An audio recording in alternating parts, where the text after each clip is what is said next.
Was soll das? Warum rührst du mir den Stein an?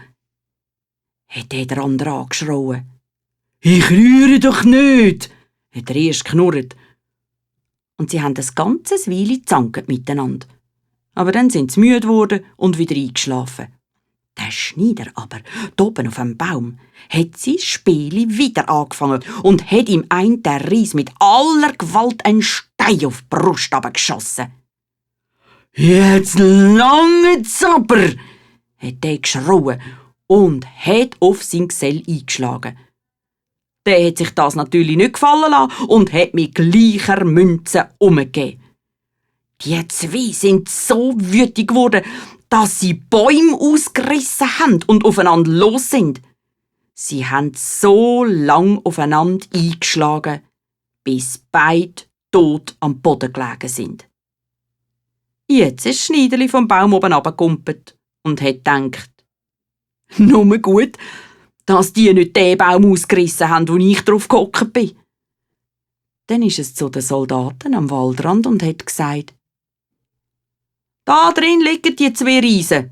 Ich habe ihnen den Gar ausgemacht. In ihrer Angst haben sie sogar noch Bäume ausgerissen.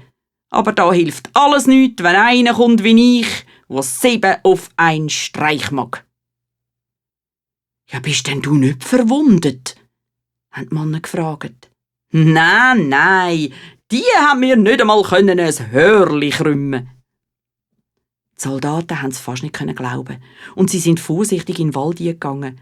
Aber sie haben tatsächlich die beiden Riesen gefunden, mitten in einem Haufen ausgerissener Bäume. Da haben sie gestaunet über dem Schneiderli seine Kraft und haben noch mehr Angst vor ihm bekommen. Das Schneiderli aber ist zum König gegangen und hat seinen Lohn verlangt. Aber der König hat ihm seine Tochter nicht geben und hat überlegt, wie er ihn doch noch loswerden könnte. Da hat er zu ihm gesagt, im Wald lebt ein gefährliches Einhorn, wo schon viel Schaden an Menschen und Tieren gemacht hat. Wenn du das kannst fangen, dann gebe ich dir meine Tochter zur Frau. Das tapfere Schneiderli war einverstanden. Mit einem Seili und einem Bieli ist es in den Wald gegangen. Seine Begleiter mussten wieder am Waldrand warten. Mit dem Einhorn werde ich schon alleine fertig, hat es gesagt.